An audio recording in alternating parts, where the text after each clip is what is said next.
I do a podcast with my parents. I don't know if you see it. So a lot of people don't believe like my parents are like this. So go to my YouTube channel where my special is, and you can see a podcast. I do a lot of podcasts with my parents. Their clips have gone viral, millions of views, right? Like it's crazy. People love them. Anyway, so I asked my dad and mom how they met. My mom goes, so I met your dad at a bar. And then my dad goes, I met her at a strip club. She was on a pole, you know? Clip got 3-4 million views, right? They live in Houston. And my mom said, I hate your show. So many people think I'm stripper. She goes, a lady said, I didn't know strip clubs. They had strip clubs way back then. She was like, shut up. So she wanted me to, she was in my car this morning because they're visiting my son. It was his birthday. She goes, whenever you're out, tell people I was never a stripper. So she wasn't a stripper. They met at a bar that had a pole. And I drink, and I've never been to therapy before. And as you might have surmised. And that is increasingly a bad look for a younger person, you know? That looked way better on my grandpa's generation. When you had like a Dust Bowl in a world war behind you to just sip scotch and never talk about your problems. Like, that looks way worse on my generation. Like, what are my grandkids gonna say? You know what I mean? It's like, well, Grandpap never did talk about the Doge crash much. He just sipped his mango kiwi White Claw and hit his lemon lime elf bar. A stoic man from another time, you know? I like the idea of a marquee outside of church. It makes me think God has a little marketing team. It's like, come on, guys, how do we get people in here? And it's like really open-minded and nice. It'll say like, come as you are. And that is kind of nice. Or it'll say like, God can handle your doubt. And that's nice. If you're like an atheist, you can go there and you can say the sign, you said. There's none that have gotten me yet, but one did say pancake breakfast, and that one almost got me. Every Sunday? Fuck yeah, God. I think for LA, you gotta make them a little sassier. If I was on that team, I'd be like, God doesn't even want you here, really. Half the people I know in LA would be like, fuck you, yeah, I'll be the best Christian that there ever was. I'll show him. There's something I do like about Americans, there's naivety, there's something going on. They'll ask you some stupid fucking questions sometimes. Good God. I was in Berlin recently, I was doing a gig. I was with this American guy, I was talking to him, I'd say for 20 minutes. 20 minutes, me and him talking in Berlin. He just goes, correct me if I'm wrong, dude, but you're not from around here. Correct me if I'm wrong. I was like, this guy is sharp, this guy probably works for NASA. I said, no, man, no. I said, I'm from Ireland. He said, word, dude. Any particular part of Ireland or no?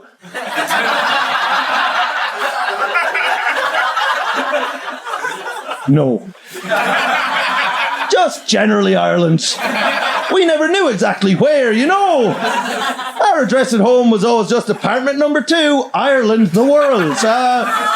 That's where we're from, you big fool. It's a comedy night, and it's a Jewish event because it's me,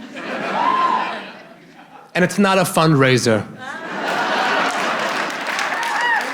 Usually when Jews get together and comedy's involved, it's a fundraiser. We love to raise money. We love to raise money, don't we? Yes. That's why the Jews have been around so long, because we're always raising money to help each other. Yeah, hospitals and charities and diseases. We love a good disease. You find a disease and we will raise money for it. And they always bring me for levity. They usually have some guy on the screen with the disease. Yeah, and then they bring me right on after. I performed for Diabetes of New Jersey. They had a guy on the screen. I lost my sight. They took my toes off. There's a machine on my pancreas. And here's Modi. I like New York for a few reasons. The main reason I love New York is because it reminded me of my love for overt racism. You know? Because in LA, I like to call it normal racism. It's sneaky. You don't see it coming. It's like, imagine if this was a zombie movie, right? Only you didn't know who the zombies were until they tried to touch your hair or some shit. You'd be like, Rebecca this whole time, bitch.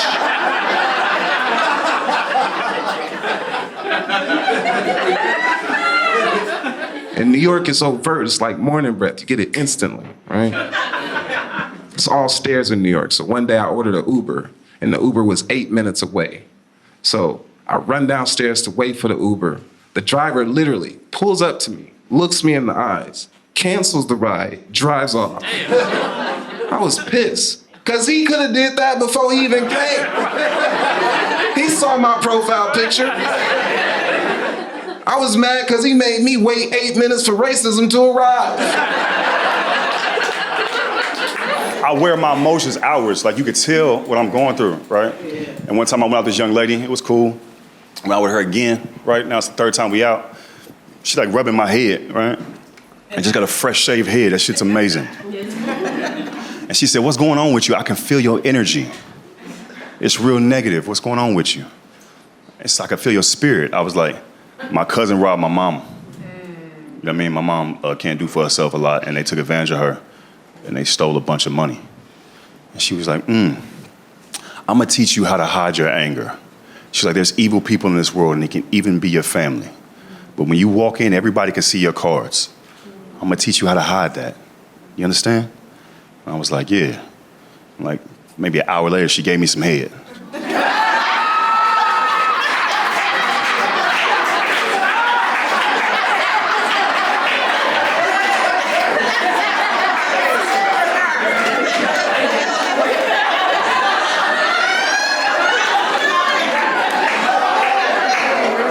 And when she got up, I was like, we go together. I had never been mentally fucked like that. My life is very good, but I always think to myself, at least once a day, I always have this intrusive thought that's like, your life would be better if you were tall. Like, I know that to be true. And I'm not talking like a little taller. I'm talking like a full foot taller, at least. Like, can you imagine if I was 6'9"? That would be incredible. My life would be so much better. I would give up, and like if a wizard, it would have to be a wizard. If a wizard came up to me and was like, Joe, would you give up everything you have for the ability to dunk a basketball? I'd be like, yep. You know, I'd be like, he wouldn't even be able to finish his question. I'd be like, yeah, you know, I've been waiting for this, you know? And then I'd be moving the process along for him. I'd like grab my dog, start drowning my dog in my hot tub, club him in the head with my Golden Globe. I have a Golden Globe also. And yeah, so absolutely, I'd give up anything. I mean it too. Like, I've had people ask me, like, you don't mean that. Like, you wouldn't leave your wife. And I'd be like, in a second. Absolutely, I would. I don't want to. I love her. We've been together for a long time, but like, I've wanted to dunk a basketball since I was 4 years old. You know what I mean? Like, between her and dunking, she can kick rocks, you know? And she knows this. I tell her every day. We got Koreans here? Whoa, whoa, whoa, whoa. Hi! 안녕하세요. 감사합니다. Anyway, that's our own personal thing we got right now. I'm sorry. I'm just half Korean. I know how to, well, that's all I know how to say, but that's all right. I think y'all didn't know though. Y'all were like, woo, he speak Korean too. I know 2 words, that's it. 안녕하세요, which means hello, and 감사합니다, which means thank you. That's it. 친만이요, what's 친만이요 mean? Yeah, you don't try to show me up the way you say it. She said it the right way. 친만이요. I'm like the dumb American. Oh, 친만이요. Oh, you mean 친만이요. You know what I'm saying. What's it mean? Well, you didn't say it right.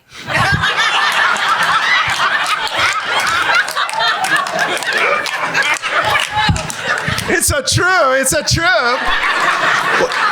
But you knew what I was trying to say. Well, Are you my mom? I swear, my mom. But that's all Korean women. They the same, man. They don't give you no credit. Like a white parent would have been like, oh, good try. Let's do it again. Let's do it again. Not Asian mom. Oh, you're so stupid. You said wrong. I don't know what chin money all mean. You chin money stupid. They rough, man. They're like gangster. Like my mom's like this woman, that's my mom. And then when you're like, they love it, they say what's on their mind. And that's what I love about my mom too. She don't care about your feelings. This woman does not care about my feelings up here. Even though, like, they wouldn't have known the difference if you just would have, you could have said anything. No, you wrong, you wrong. You're so wrong. Say what? What's the translation? Translation?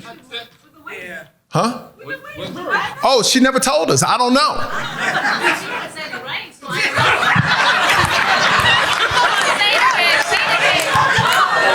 No, I did say it right because you said it right after me. You knew what I was trying to say. I don't know if you got it right. Well, chin manio.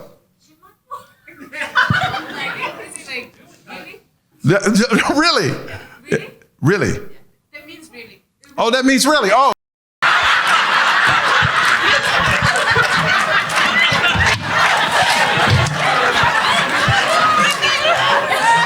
Yes. Oh my God. Look. My mom got mad at me because the clip went viral. Because this is honest truth. So, look. I do a podcast with my parents. I don't know if you see it. So a lot of people don't believe like my parents are like this. So go to my YouTube channel where my special is, and you can see a podcast. I do a lot of podcasts with my parents. Their clips have gone viral, millions of views, right? Like it's crazy. People love them. Anyway, so I asked my dad and mom how they met. My mom goes, so I met your dad at a bar. And then my dad goes, I met her at a strip club. She was on a pole, Clip got 3-4 million views, right? They live in Houston. And my mom said, I hate your show.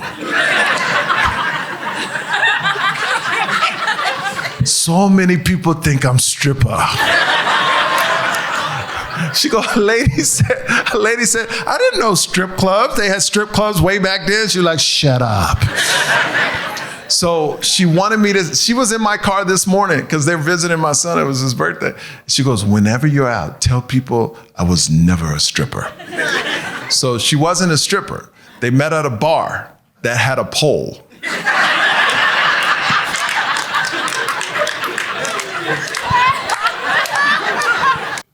My mom's last name? Like my last name? Oh, that's your last name. What? No, Yo, okay, people get confused. My middle name is Yo.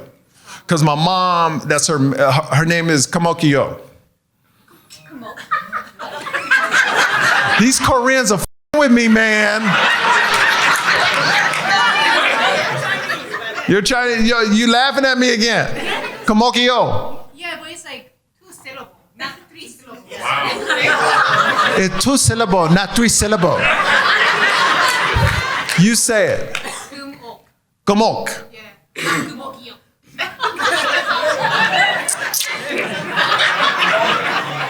Gumok. It's Gumok. Can we kick her out of the show, please? She been on my ass the whole time. This is great. It's a true. It's a true. It's a true. It's a true. It's Gomok. It's not Gomokyo. Gomok. So my mom said she put Yo in my name because I guess it took her like 28 hours to push me out. So she's like, my name gonna be somewhere in your name. So now my name is Michael Yo and my last name is Simmons. And Yo has always been my middle name, but everybody just called me Yo growing up because I grew up when Yo MTV Raps was big, right? So everybody like, Yo. And now my mom called, I remember when I first got on TV, she said, only reason you're on TV because of me.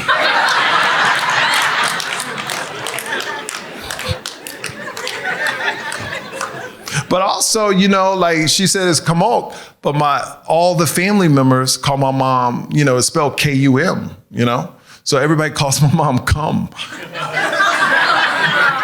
That's what she's known as, Cum. Like when people meet her, they'll be like, hey, what's up, Cum? And I was so embarrassed as a kid. Like I would tell people my mom's name was Kim. And I remember I told my principal, because you know, parents got to meet the principal and stuff. And he was like, Kim, how are you? And she goes, oh, who Kim? Me Cum. I did fly recently. How about that? Yeah, I flew.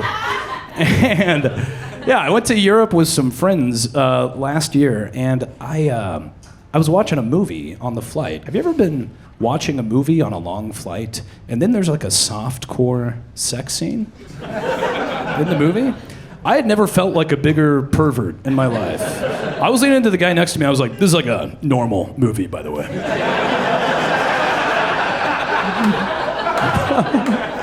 I was like, I don't even like sex. I'm just a big costume design guy. I'm just waiting to see who did that. Credits, yeah.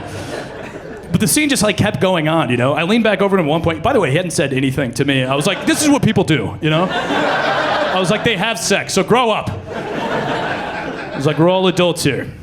Except for the 8-year-old to my right. How you doing, buddy? I don't know. I just put my headphones in and went back to masturbating, but it was really cool. You guys have got to go to Europe if you can. Yeah. You got to go, yeah. I went to this town in Poland with some friends, and we stayed in the town. Auschwitz is right outside of the town. And we did everything. Well, I'm sorry, I didn't know until I got there. I didn't know either. I got there and I found out. I was like, is it really? Okay, cool. Okay. I was like, so are we going there? Like, and people were like, you have to go if you're here. And I was like, shit, dude, I did not like plan for that, you know? Just like psychologically. And so we didn't go over the course of like 3 days. We had 1 day left. And we're at dinner the night before the last day, and we're like, okay, well, tomorrow, I guess we'll go to Auschwitz. And because you should go if you're here. And then we got a text from a guy we met the first night in Poland, and he said, hey, do you guys want to go-karting tomorrow? And then we had like a crazy decision to make, which is, do we go to Auschwitz or do we go go-karting? We're at the dinner, and I said, is there a world in which we do both? Just throwing it out there, you know? And my friend said this, and he wasn't trying to be like funny or ironic. He goes, wow, that sounds like the perfect day. I was like, I don't know about the perfect day. You know what I mean? Like, I don't think that's what it is. And then the debate became, which do we do first? Auschwitz or go-karting, you know? Because I feel like if we go go-karting first, there's a chance we like yawn through Auschwitz. That's not good. No, the logical choice is to go to Auschwitz in the morning and have go-karting as like a pick-me-up in the afternoon, you know? But the problem with that is I feel like everything at go-karting would remind me of Auschwitz, you know? They'd be like, all right, guys, jewelry right over here, and whenever you're ready, hit the gas. All right. Oh, boy. Be like, no, I can't go go-karting. Yeah, I don't know. The next day we overslept, and it was like noon. We're like, okay, we only have time for one. I'm not going to say which one we went to, but let me just say this. It is still operating in its original intention. And it is... We went to the go-kart place, and but they were like closed. He was like, we just closed, but we have tickets to the Auschwitz Museum. We're like, nah, just keep on. We're just gonna get out of here, dude. So, yeah. And listen, I know I look like a guy who works at Auschwitz, but like, I am glad that it's closed, right? In its original intentions. Okay. Sometimes I do that bit, and they're like, where does this guy stand on this? Another place I'm glad that is also closed are those quasi-legal weed shops that were around New York for the last couple of years. Do you guys know what I'm talking about? If you're not from here, they legalized weed a couple of years ago, but they didn't roll out the licensing till recently. So for 2 years, there was like these weed stores that were unlicensed, and they were operated by the same people who sold me weed in high school. And they were high during the job. And it was completely disorganized. Like, I went into one of those places, and I went up to the counter, and there were weed crumbs all over the counter. And I didn't care about that, but the lady behind the counter looked at the weed crumbs and looked back at me, and she was like, oh, hold on, let me blow the weed crumbs onto the ground. So scoot over, and I'll blow the weed crumbs on the ground. And I was like, that's definitely not how you clean that, right? But, so I'm like, whatever. So I move over to the left, and then she goes, and none of the weed crumbs move anywhere. And then there's another guy behind the counter laughing at her who's like, oh, you can't blow the weed crumbs on the ground. And she was like, shut up, it's because I'm sick. Dude, what the fuck just happened? I walked into a place 15 seconds in. I gotta move over because I'm in the way of a health and safety violation that you can't perform because of a different health and safety violation. You know how crazy that is? That's like when you go into the bodega and you're like, why are there cats here? And they're like, because of the rats. And you're like, all right, got it. It's a double violation. Even if they would just like held themselves to the same standard as a bodega, I feel like that would be a good start, you know? I don't go to the deli to get a chopped cheese and the guy's like, move over, I gotta blow the ground beef on the ground. I can't, I have COVID. What do you want? She asked me what I wanted. I was like, I'm pretty sure I'm good on weed forever. Yeah, I don't know. It's a huge wake-up call. Dude, I'm sick of this intergenerational warfare. I think it's boring. I think it's kind of a hack thing to do. I don't like when the generations don't like each other. I don't like that we hate boomers. I don't like that Gen Z hates on millennials. So tough. Nice socks. I don't like it. I want to wear my cool ankle socks. And I used to participate in that shit. I used to think your whole generation was soft as fuck. So I have a couple Gen Z friends, and they're always worried about something. I have a Gen Z friend that's like, watch out, the sun's gonna explode, watch out. Like, that's what we do when the sun explodes, we watch out. Like, okay. They always have anxiety. I have this friend who really would love to get into weed, but he won't go to the dispensary because he has anxiety about going to the dispensary. And I'm like, that's not how you're doing it wrong.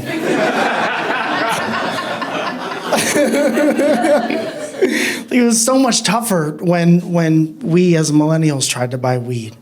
You just had to be in some random car in a parking lot at 4 o'clock in the morning. Be like, man, please be the right Honda Civic. You know, I was like, what do you have anxiety about? Using your debit card in the daylight, you piece of shit? Go to the dispensary. All the lights are on. There's a lobby. They're playing Third Eye Blind. There's a little fountain. It's good. It's a nice place. So I used to think that you guys were soft as fuck.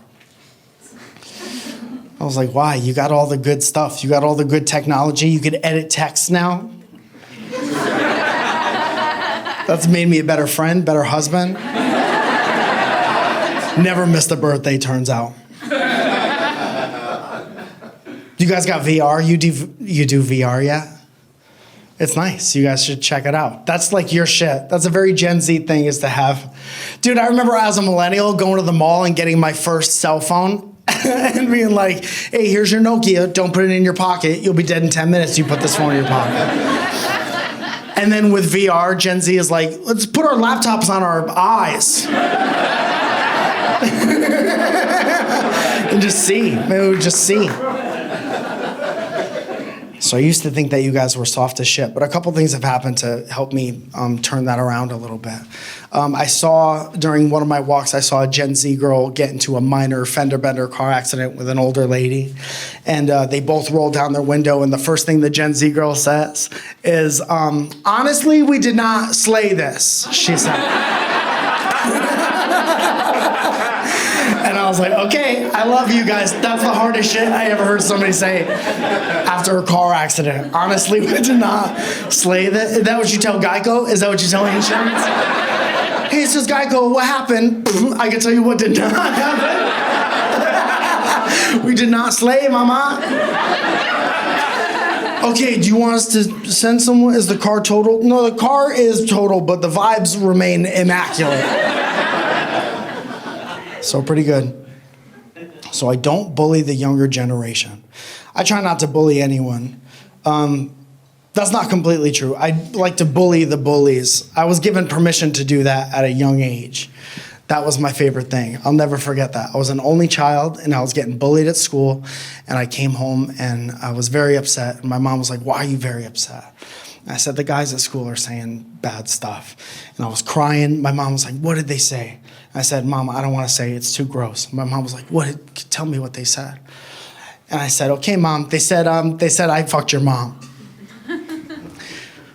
Yeah. And my mom looks at me. I'll never forget what she said. She looked right in my eyes and she goes, "What?" And it stuck with me. That stuck with me for a long time.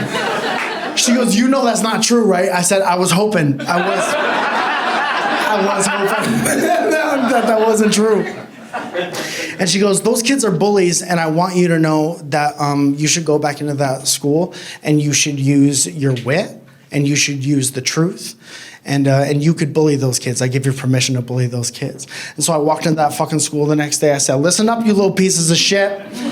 My mom works a 40-hour work week, and she's going back to college. She's getting her degree at night. And you think, with your little 4'7" ass, you don't even have all your teeth. You have t-ball practice. And you think you're fucking my mom? Maybe if a magic happens."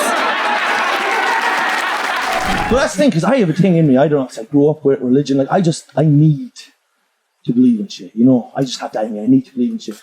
You know, like, I think being an atheist, that's for successful people, you know? Like, that's for people who refuse to drink tap water, you know? Like, these kind of people, that's what it's like to be an atheist, you know? Like, I share a toilet with 3 drama students in a shithole in London. I need to believe in magic, you know? Like, I need it. And man, it leads me to some dumb shit. My need to believe in shit. Like, for 2 solid years, I had a thing called a gratitude stone. This is a stone that I talk to. Every night, a stone. This is what happens when you leave Christ. A stone. You know a stone. You see them underground in walls. You throw them at people with mullets or whatever. You know a stone. I talk to it every night. I'd be in bed, just before bed, I'd thank it for things in my life. I'd be like, "Oh, thank you for my mother's stone." And I'd thank it for things I want in the future, you know? I'd be like, "Oh, thank you for my brother's business failing," or whatever. You know what I mean? Whatever. You know, "Thank you for my ex getting less attractive," you know? And she did. She fucking did. And that strengthened my belief in the stone. I was like, "Thank you, stone. Her hair's falling out, stone. She'll never be loved again, stone. You're my best friend, stone." And I know, I can see it in your fucking faces. I can see some of the men. Look at his fucking bollocks up his one. I can see you looking at me. I can see you looking at me like, "Mike, you seem like a weak-minded imbecile who'd get me killed at war." And I can see some of the women looking at me and thinking, "I like Mike, you know? Mike has some good ideas. But his gratitude stone and my confidence spoon, we could go a long way, you know? I'm going to light my curiosity candle tonight to find out more about him. He seems to have a close relationship with the moon, you know? He seems to be in cahoots with the moon, I feel, you know? And the funny thing is, I'd be doing this with the stone, and then I'm so mean to people about, like, religion. Like, even my own mother, I'm so mean to her. I'm like, "Oh, yes, mother. Mary was a virgin, was she, mother? No one fingered Mary, did they, mother? You're a fool, mother, you're a fool! Wake up!" Meanwhile, I'm in my room whispering to a stone, you know? "Thank you for a bountiful harvest, you know? Thank you for the continued health of Angela Merkel. Long may she reign, stone." You know? But sure, I'm no good. I'm no good. I grew up Catholic, though. I did. Very, like, super Catholic. Like, genuinely. We all talk about it now like it was all bad. Everyone's like, "Oh, it wasn't all bad. There were some great parts to it." Like when I was growing up, this is absolutely true. My mother would tell me all the time, she'd say, sex is a filthy, evil thing. And to this day, when I have sex, every time it feels wrong. Do you know how good that is? It's unbelievable. I don't have to spice things up in the bedroom. There's nothing kinkier than going to hell, you know what I mean? Like, it's amazing every time. Like, God, look at you with little mustache, you godless little bastard, look at you. You look like half cat, half porn director. Look at the head in you. Like, God knows what someone like you has to do to come, you know? Something has to die for you to get there, you know? Let's say you have to do little evil role plays. Do you like, I'll be Hitler, you be Anne Frank, I'll come find you, come on. Him now, not me, him. I think that's wrong what he said. Nasty little boy. I'm just saying, I don't have to do any of that shit. For me, it's evil every fucking time. Like, I could be having sex with the woman I love, missionary position, the lights are off, the windows are closed, we're under the covers, and I'm like, oh, this is a disgrace, you know, like, we'll never get away with this, you know. And she's like, can we please change positions? I'm like, oh, we're already dancing with the devil as it is, Mary, you know what I mean? And Mary's my mother's name. I don't know why I said that. Yeah, my brother has what I like to call hood logic. You know, sound logic that sounds stupid, right? My brother smokes weed. So before he smokes a blunt, he'll take his jacket off, smoke the whole blunt, put his jacket back on and be like, can you smell it? Can you smell the weed? I'm like, yes, nigga. Just because you whispering don't mean you not loud. It's hood logic, right? Sound logic that sounds stupid. I was young. One time I didn't know how to talk to girls. So I asked my brother for advice. And he looks at me and he goes, listen, you can't treat a queen like a hoe because she won't allow it. And you can't treat a hoe like a queen because she won't appreciate it. And I was like, nigga, I'm 12. This note says, do you like me, yes or no? Do I give it to the bitch or not? What is this riddle? It's crazy, man. My brother's insane, dog. In 2019, he went back to prison because he got homesick, right? We all got one in the family. And in that moment, I decided to give up my Hollywood apartment. I was living in Hollywood, pursuing my dreams at the time. And once I heard the news, I said, I'm giving that up and I'm moving back to Compton so that he has a house to return to when he gets out, right? And people were like, why would you do that? You're going back to Compton. I'm like, it's my hometown. What's the worst that can happen, right? 6 months later, I get shot at by my neighbor. And I only call him my neighbor because I no longer feel comfortable calling him my friend from high school. I got shot at over pussy I didn't even get, right? And this all took place early. So for context, right? My friend, right, lived in the back house. I lived in the front house. Front house is a full house. The back house is about as big as this fucking stage, right? But he had 2 cars, which screamed financial responsibility. So one day he was at work, and at 6 a.m., this guy comes over and keys his second car while it's in the driveway. My friend sees this on the Ring camera at work, leaves work to come home. He gets home by 7 a.m. to assess the damage. By 8 a.m., I get up, because that's when I usually get up. My morning routine consists of yoga, smoothies, and meditation, like most niggas from Compton. I'm thinking I'm about to have a great day. I get up, I notice my brother's car is on the street. He's about to get a ticket for street sweeping. So I go out to move his car. My friend sees on the Ring camera somebody by my brother's car, just grabs his gun, runs outside without even looking, shoots, bah, right? The bullet missed me and killed our friendship, right?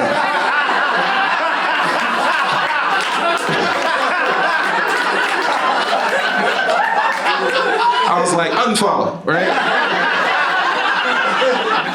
And then I confront him. I was in shock. I was like, how the fuck could you shoot at me? What is wrong with you? And he goes, my bad. Turns around, walks back into the house.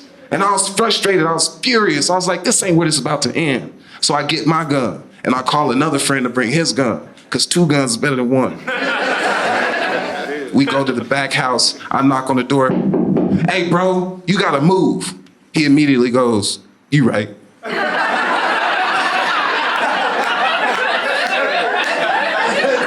You can't shoot at the landlord, dog. It trumps loud music, late payments.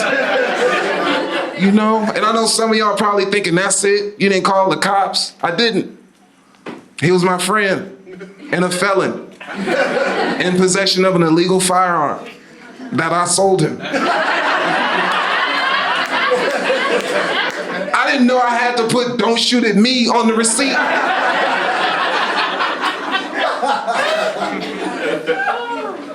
I have a crazy family, bro. And you would think my brothers are probably the craziest in my family, but it's not. It's my sister, you know? Because she almost killed a dude, her husband. Well, she didn't almost kill him, right? He attempted suicide.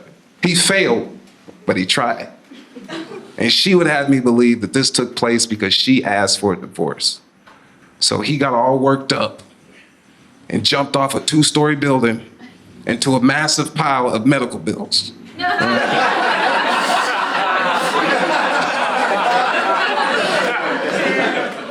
I don't think that's what happened, right? Because at the time that this happened, they were arguing. And my sister can argue. What I think he tried to do was end the argument in a very extreme way. But you can't do that, fellas. You're not gonna end the argument with your girl, especially your wife. So what did she do? Go to the hospital. To do what? End the argument. This man broke his leg, his arm. He had a cut around his chin. She still went to the hospital, sat right next to his bed while he was hanging off of dear beeps. And she says, look at your dumb ass. You can't take a little criticism, can you? Here you go, always saying you're gonna do something you never do. And then she got mad. It's like, divorce me. She grabbed his arm, the nigga woke up. You know, women will be like, man, you like crazy women. You like crazy women. It's like, yes and no. Like, there's a scale, you know what I mean? From 1 to 10, like, 1 is Janae Aiko and 10 is Lisa Left Eye, you know what I mean? I like my crazy right in the middle like a Kiki Palmer, you know what I mean? Just tweet about me, tell people to unfollow me, but don't, you know what I mean? I never dealt with somebody who had like bipolar issues. Have you guys? I never dealt with that before, right? I've dealt with like other shit, like high blood pressure, like nigga shit.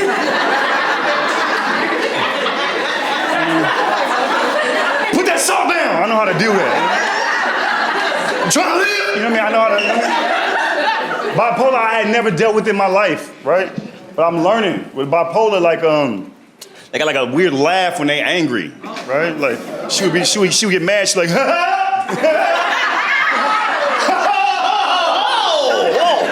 Right? I'm for real, dog. And I would be in the house, I would be like, hey, you good?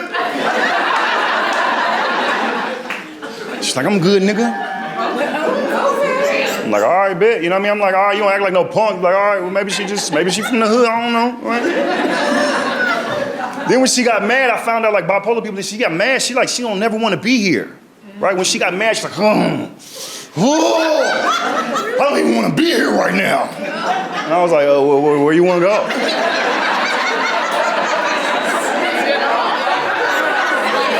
So anyway.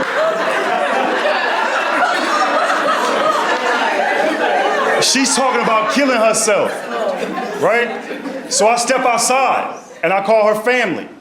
Like, hey, I call her brother. Hey, man, your sister talking about like killing herself. He's like, oh, when she get like this, only she can calm herself down. I was like, nigga, what do you mean when she get like this?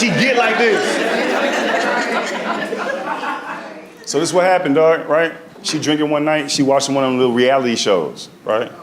And she was like, if I was on that show, I'd fuck everybody. True story, I can't make it up, right? I said, she was drunk, so I was like, I'm gonna pin that, right? You can't get into it right now, all right? She drunk, you know what I mean? It's gonna be crazy, you know, the neighbors listening. Like, I'm gonna wait on that, right? I give it like, you know what I mean, like a day or two, right? You know what I mean? She in there cooking, making fish, I'm playing the game, you know what I mean? We got somebody bipolar that can spaz out, you gotta make sure they're in a good mood before you give them like negative information, like tickle them a little bit, like, hey, bitch, you know what I mean? Right? So I'm playing the game, and I was like, hey, mama. She was like, what's up? She flipping the fish with a spatula, right? I said, the other day, you watching the show, and you said, if you was on the show, you would fuck everybody. And she said, she was like, you heard wrong.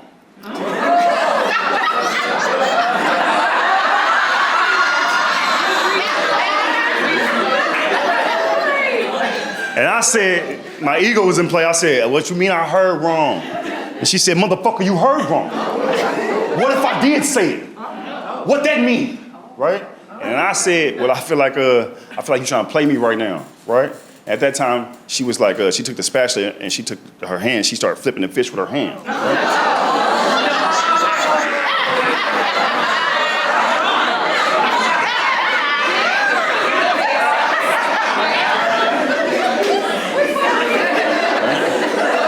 And she said, motherfuckers get played every day, don't know they getting played. Hand to God, right? I said, what? Motherfuckers get played every day, don't know they getting played, right? So I was like, all right, cool, right? I immediately, I realized I was still on the game, right? So I had to cut it off because my boys could hear what was going on.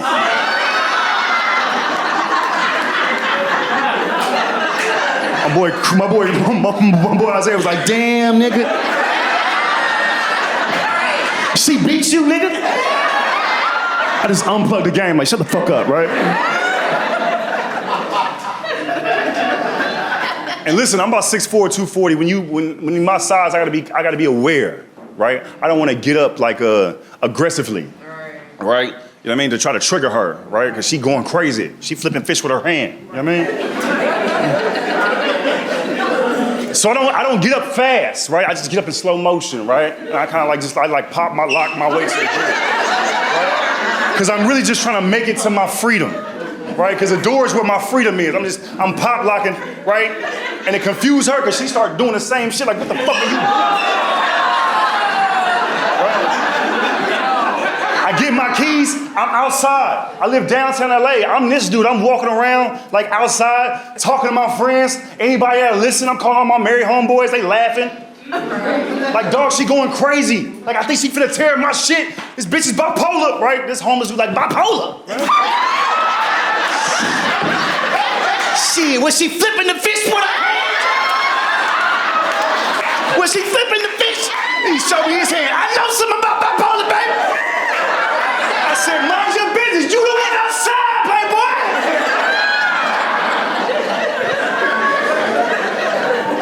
She calls me like maybe 50 times. I'm like, let it go to voicemail. Then I started listening to the voicemails. She gave me a play-by-play of her ruining my place. Dog, the first voicemail, like I said, is like, okay, all right, the next voicemail, I have like a double glass window, right? Double glass, right? And I guess she took a TV tray and she going ham, bow, bow, and she's like yelling in the voicemail, fuck you, right? Then she hang up, call back, I got a 65-inch TV, right? She smashed it and peeled it back. I didn't know a TV had that many layers. She smashed my laptop, picture frame's gone, she bit the dog.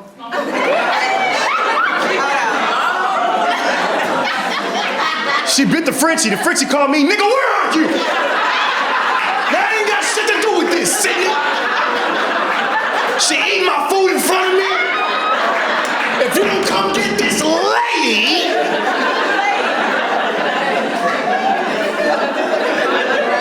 He started patting his pockets looking for a cigarette. God damn, baby! You got to talk to somebody.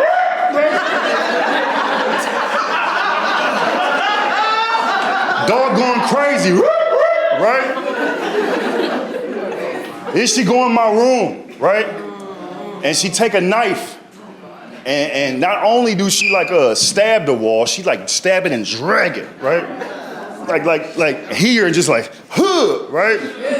And it was crazy because I don't even use that wall.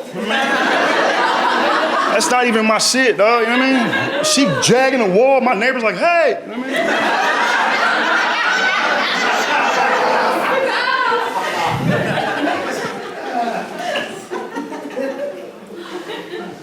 That's why I'm trying to sit down, dog. When you date somebody like that happened to you, you know what I mean? You be like, all right, let me look at myself. I don't trust myself right now. I make bad decisions. People like, you blame her? Yeah, for what happened, but ultimately, you know what I mean? I feel like I was disobedient, you know what I mean? Because God gave me signs, I was like, it's okay. And he was like, all right. You got about 10 seconds, nigga, before she... So I don't trust myself, so now I be trying to date online and let the algorithm choose for me.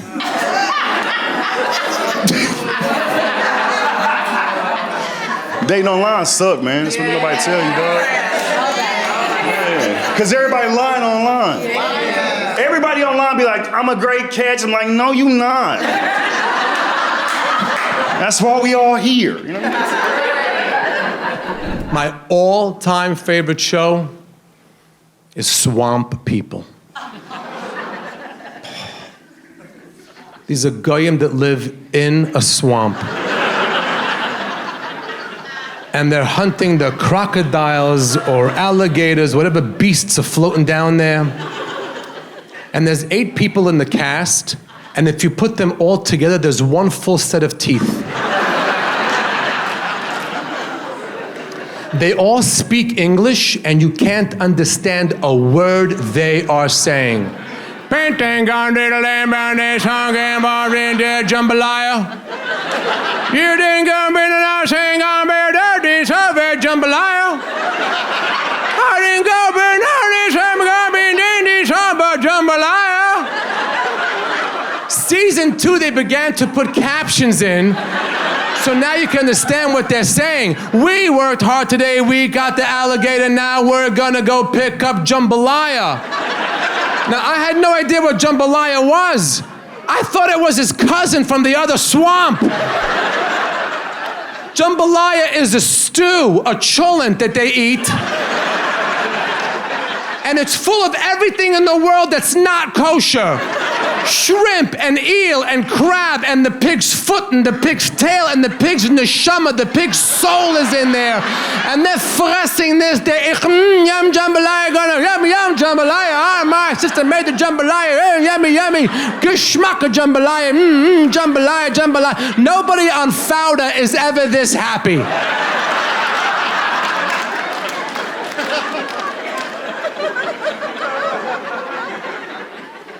I celebrate the differences between Jews and non-Jews. If you don't think there are differences, you're out of your mind. There are. If you don't believe me, go to Home Depot. Go to Home Depot. Home Depot is a code. It means Jews, you have no business shopping in here. Everyone that's not Jewish walks in there, they know exactly what they need. I need a 3x2 bike pipe with reversible threading and a drip clamp and the guy's gone. Jews walk into Home Depot, they look constipated.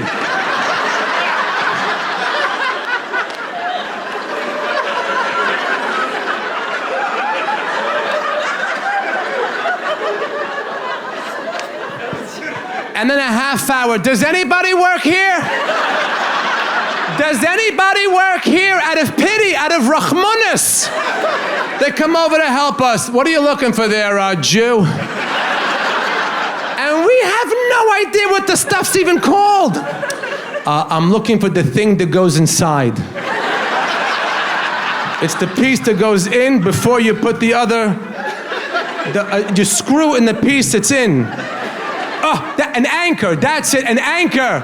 Beth, it's called an anchor. Yes, my neighbor, the guy, is gonna help me put shelves up, which is one of the nicest ways to use the word guy.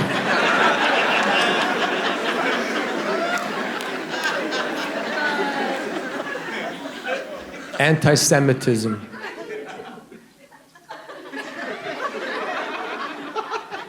That's your segue. Anti-Semitism. Jamie, that's hating Jews more than you're allowed.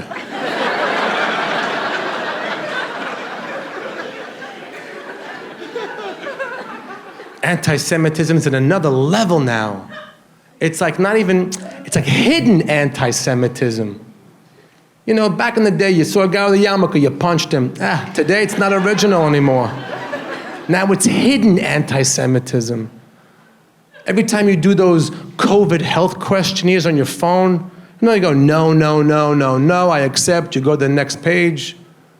Has anybody ever read those questions? In the past 14 days, have you felt achy and phlegmy and nauseous and your ears are ringing, your back's hurting, by your knees a little? Every Jew wakes up every morning with at least 4 COVID symptoms. Every morning we wake up. Sheila, come here, give a sniff. Yeah, I think it's COVID. You think it's COVID? It might be COVID. Cancel culture is anti-Semitic. Cancel culture is anti-Semitic. You say anything about Latinos, Asian, black, trans, gay, you're done, you're finished. There's no second chance. When someone says something bad against Jews, the worst that can happen is they make them visit a Holocaust museum. Which is the stupidest idea in the world. You're taking someone who hates Jews into a Holocaust museum. They come out of there, wow! That was amazing! I want a t-shirt, a hat, something! They're onto something, help me out here! And why? Why does the world hate us? Why? We're the most tolerant nation in the world. We are. Don't look at me like that. We're the most tolerant nation. We are the only religion not recruiting. Think about that for a minute. Every other religion believes you have to join them or you don't get the world to come. The only thing we want is just leave us the hell alone. Just leave us the hell alone. Go do whatever you gotta do. Just leave us the hell alone. Think about it. Think about it. You want to become Christian or Catholic, you go to the church, the cathedral, speak to the priest, the father, whoever's not patchking with the kinderluch that day.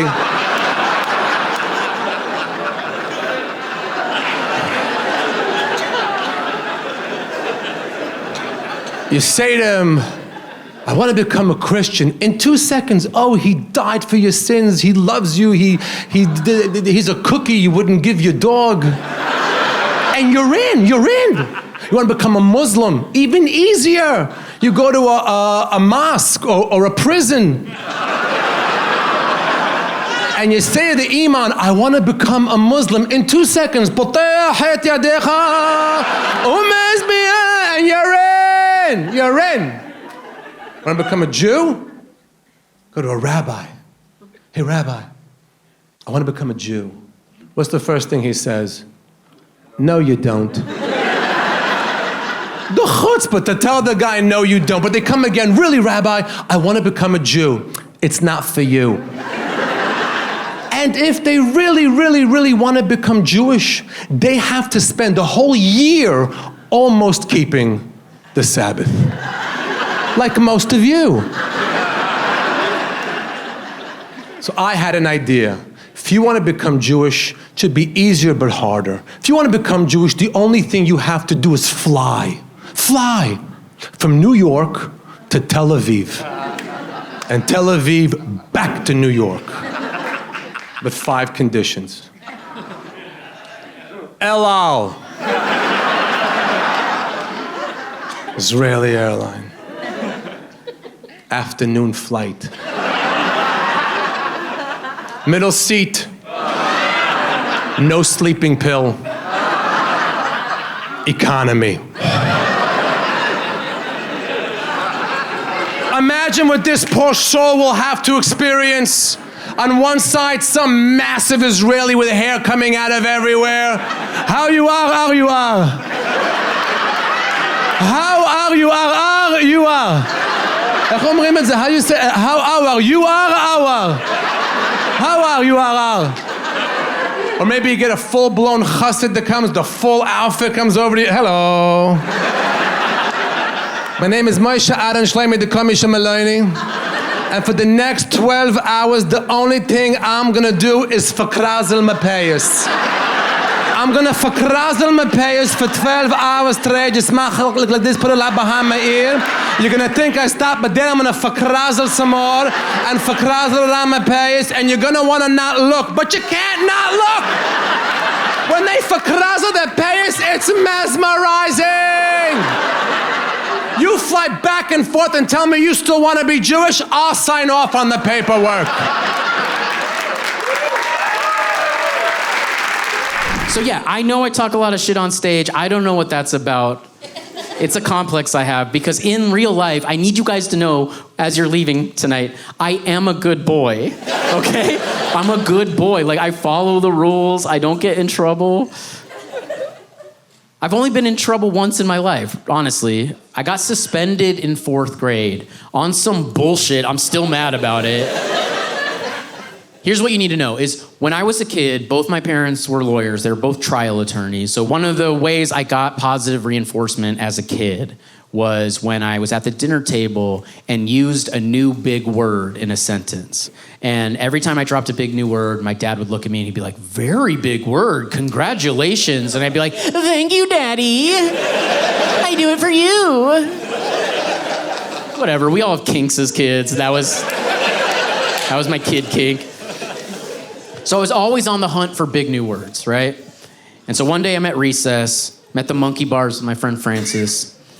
And Francis drops a word I've never heard before in my life. He uses the word masturbate in a sentence. And I'm like, damn, that's a good word, dude. Like, what's that word? What does masturbate mean?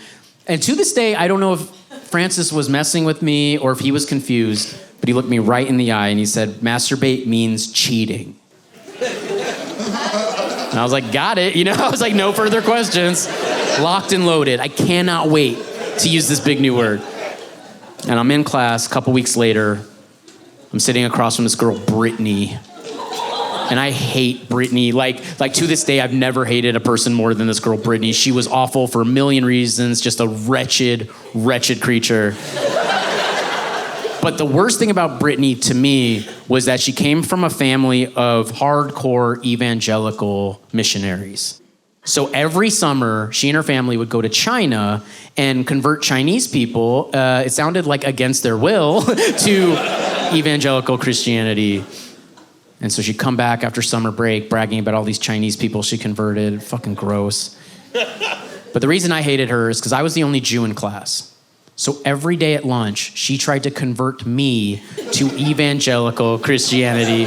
And her sales tactic was fucking crazy. She'd throw her lunch tray in front of me. She'd get 2 inches from my face and she'd go, Joe, I know you're Jewish. You're gonna burn in hell. That's how she started. And I'd look right back at her and I'd be like, you know what? I hope I do, you bitch. So we had a real will they, won't they vibe, me and Brittany. So we're in class, right? Sitting across from each other. We're about to take a spelling test. So everyone's got their vocab sheets out. Everyone's memorizing these words for the spelling test. And I look up and I see Brittany and she thinks no one's looking at her. She's got a little pen in her hand and she's writing all the vocab words on the inside of her palm. Unbelievable. You know, like, what would Jesus do? Am I right? And so I can't believe what I'm seeing. I'm like, this is unbelievable. She's not going to do what I think she's going to do. Test starts. You know, I crush it. Slam it down. And then for like 5 minutes, I watch Brittany. She thinks she's slick. Looking at her hand, writing all the words down. Unbelievable. And so when I thought the time was right, it was so dramatic. I stood up. But I'm like 3 feet tall. It wasn't good. So then, psycho move. I then stood up on my chair so I could point down at her. And at the top of my lungs, as I pointed, I was like, Teacher, Brittany's masturbating. I saw her masturbating. She's masturbating. And the teacher runs over. Miss Gonzalez, she's pale, right? She has no idea what's going on. She looks at me, she's like, what are you saying? And at no point do I think like, oh, I should use another word. I was like, I know this word, I know what it means. And I was like, look at her, she's masturbating. She masturbated the whole test. Like, look at her hand, it's all over her hand. For real, this happened. And, there's nothing in the teacher manual for this kind of scenario. So the teacher looks at Brittany, she looks at me, and then she tells me, like, get out of here, go to the principal's office. And I can't believe my ears. I'm like, wait, I'm in trouble? She's the masturbator. So I get kicked out. I have to go into the principal's office. I'm all upset. The principal looks at me. She's like, Joe, what are you doing here? And I was like, oh, you know what? Great question, madam. I've never masturbated once in my life. Principal's like, okay, this is above my pay grade. So she called my dad. Principal called my dad. He was in court. I wish there were cameras in that courtroom. You know what I mean? The bailiff coming over to the judge nodding, slamming her gavel, like, court's in recess, Mr. Mande, your son's a raving pervert. You need to go take care of that immediately. So my dad drove to school. He's in his like one nice suit. Comes into the principal's office. I'm on the principal's couch just crying, weeping. The injustice of the situation. My dad looks at me, he's like, Joseph, what the hell is going on? What happened? And that like little kid cry? I was like, Dad, you taught me we never masturbate in our family.